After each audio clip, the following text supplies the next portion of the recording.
प्रभु यीशु मसीह के सामर्थी और जलाली नाम में आज फिर दिनांक 17 नवंबर दिन बुधवार को हम आप सबका स्वागत करते हैं।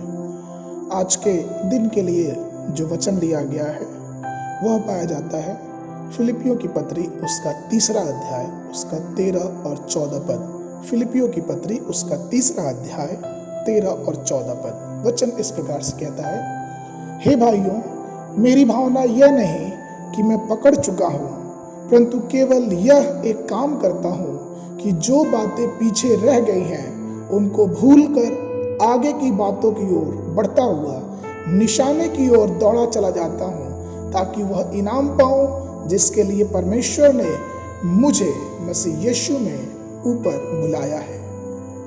उन सब बातों को भूलकर आगे की ओर बढ़ता जाऊं और उस निशाने की ओर दौड़ता चला जाऊं, ताकि वह इनाम पाऊं जिसके लिए परमेश्वर ने मुझे मसीह यीशु में बुलाया है। प्रभु में मेरे प्रिय लोगों, मसीही जीवन या फिर यूं कहें कि परमेश्वर की उपस्थिति में जो जीवन होना चाहिए वो आगे की तरफ बढ़ता हुआ जीवन होना चाहिए और उसकी नई आशा, उसके नए विश्वास, उसकी नई सामर्थ्य को दिन प्रतिदिन अपने जीवन में महसूस करते हुए एक नई शुरुआत, हर रोज एक नई शुरुआत परमेश्वर की करुणा में हमें और आपको करनी चाहिए। हम सब इस बात से वाकिफ हैं, इस बात से ताल्लुक रखते हैं कि जब नए वर्ष की शुरुआत होती है तो 31 दिसंबर या 1 जनवरी को जब हम कलीसिया में जाते हैं तो हम ये संकल्प लेते हैं, हम ये प्रार्थना करते हैं प्रभु से कि प्रभु इस वर्ष हम ऐसा ऐसा करेंगे, हम हर रोज प्रार्थना करेंगे, हम ये बाइबल पढ़ेंगे। और वो जो संकल्प होता है वो कुछ समय के लिए हमारे जीवन में लागू होता है, लेकिन जैसे जैसे समय बीतता जाता है हम उस संकल्प को भूल जाते हैं और फिर वो जो प्रतिज्ञाएं हमने 1 जनवरी या 31 दिसंबर की वॉच नाइट सर्विस में करते हैं, वे सारी बातों को हम भूल जाते हैं और फिर हम आगे की तरफ बढ़ने लगते हैं। लेकिन प्रेरित पौलुस यहाँ पे एक बात हमें और आपको याद दिलाता है कि जो बातें हो गई वो हो गई, जो बीत गई वो बीत गई। अब मैं आगे की ओर बढ़ता हूँ, उस निशाने की ओर जो परमेश्वर ने प्रभु यीशु मसीह में निर्धारित किया है। जब हम आगे बढ़ते हैं, जब हम आगे बढ़ने का संकल्प लेते हैं तो हमें कुछ बातों को ध्यान में रखना चाहिए। पहली बात कि जब भी हम आगे बढ़ने की कोशिश करते हैं तो मनुष्य के जीवन में कुछ ना कुछ भूतकाल में या फिर बीते हुए जीवन में ऐसा होता है जिनकी पिछली यादें, जिनकी कुछ ऐसी बातें हमेशा ही हमारे दिल में हमें दुख देती हैं, हमें दर्द पहुंचाती हैं। और कई बार हम वर्तमान की जो आशीषें हैं, जो परमेश्वर की अनुग्रह है, उसको हम ग्रहण नहीं कर पाते, उसको हम सुन नहीं पाते, उसका हम आनंद नहीं उठा पाते। क्यों? क्योंकि हमारा पिछला अनुभव बहुत ही बुरा था।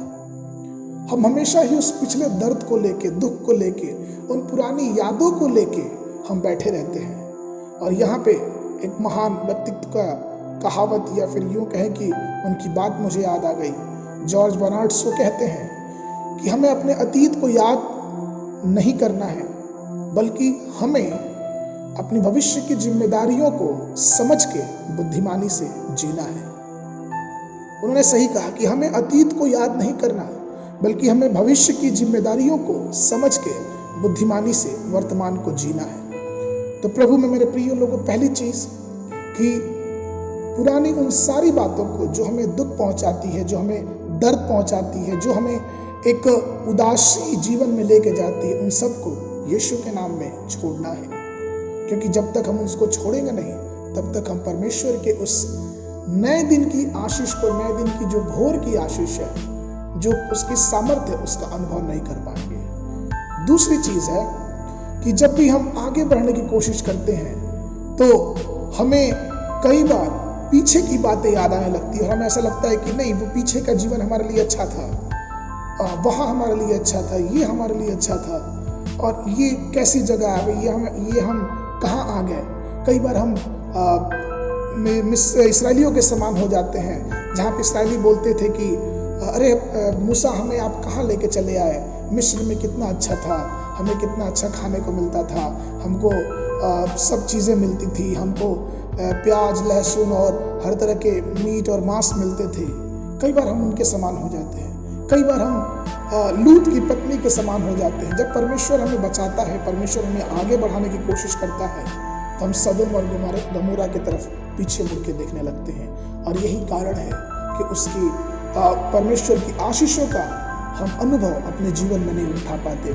इसलिए यशायाह भविष्यवक्ता उसके 43 अध्याय उसके 18 और 19वें पद में इस प्रकार से कहता है, अब बीती हुई घटनाओं का स्मरण मत करो, ना प्राचीन काल की बातों पर मन लगाओ। देखो, मैं एक नई बात कहता हूँ, वह अभी प्रकट होगी, क्या तुम उससे अनजान रहोगे?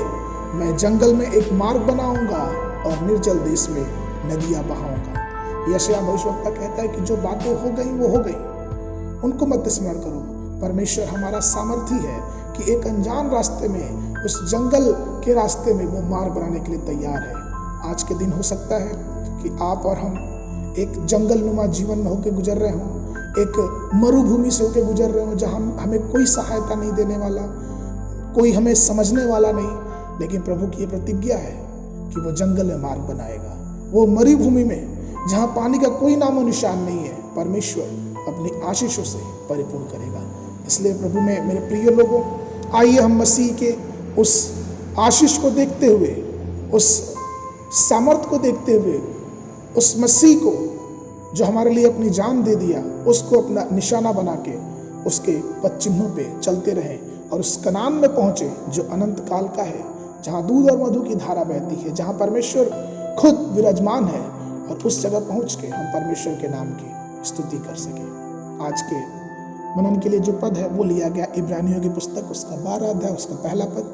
वचन इस प्रकार से कहता है, इस कारण जबकि गवाहों का ऐसा बड़ा बादल हमको घेरे हुए है, तो आओ हर एक रोकने वाली वस्तु और उलझाने वाले पाप को दूर करके वह दौड़ जिसमें हमको दौड़ना है, धीरज से दौड़े। परमेश्वर आप सबको आशीष देवे।